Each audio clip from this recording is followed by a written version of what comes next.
Hi hello. അപ്പോൾ recently ഞാൻ എൻ്റെ ജന്മനാട്ടിൽ പോയിരുന്നു. അതിരാവിലെ ആയതുകൊണ്ട് തന്നെ നല്ല വിശപ്പുണ്ടായിരുന്നു. എൻ്റെ സ്വഭാവം മാറുന്നതിന് മുമ്പ് എനിക്ക് ബിസ്ക്കറ്റൊക്കെ വാങ്ങിത്തന്നു. ഈ അന്തം വിട്ട് കുന്തം വിഴികൾ നോക്കിക്കുന്നത് എന്താണെന്നല്ലേ. ഞാൻ ഏറ്റവും കൂടുതൽ പോയിട്ടുള്ള പള്ളിയായത്. എല്ലാ വർഷവും 10 ദിവസമാണ് ഇവിടെ പെരുന്നാൾ നടക്കുക. ആ ടൈമിൽ എനിക്ക് അവസരം കിട്ടുമ്പോഴൊക്കെ ഞാൻ ഈ പള്ളിയിൽ പോകുമായിരുന്നു. അതിന് റീസൺ ഉണ്ട്. എന്താണെന്നറിയോ? പെരുന്നാൾ സമയത്ത് ഈ മുല്ലപ്പൂ മാല, ലില്ലി മാല ഇതൊക്കെ ദൈവത്തിന് ഇട്ട് കൊടുക്കും.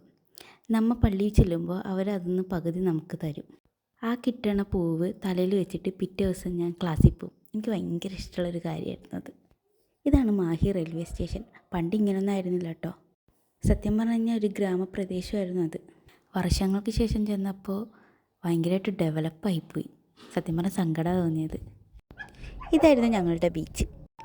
നട്ടവെയിലത്ത് മെന്നിങ്ങോട്ട് കൊണ്ടുവരാൻ കാണിച്ച ചേട്ടൻ്റെ മനസ്സുണ്ടല്ലോ. ഇവിടുന്ന് അപ്പുറത്തോട്ടുള്ള വ്യൂ എന്ന് പറയാനല്ലോ ഒരു ഗംഭീര വ്യൂ ആണ്. ഒരു നിമിഷം എൻ്റെ കുട്ടിക്കാലം എനിക്ക് തിരിച്ചു കിട്ടിയൊരു ഫീലായിരുന്നു ഇവിടെ വന്നപ്പോൾ. അച്ഛൻ്റെയും അമ്മയുടെയും ചേച്ചിമാരുടെയും കൂടെ കൈപിടിച്ച് നടന്ന ഈ സ്ഥലങ്ങളിലൂടെ ഏട്ടൻ്റെ കൈപിടിച്ച് നടക്കുമ്പോൾ ഐ ആം വെരി ഹാപ്പി.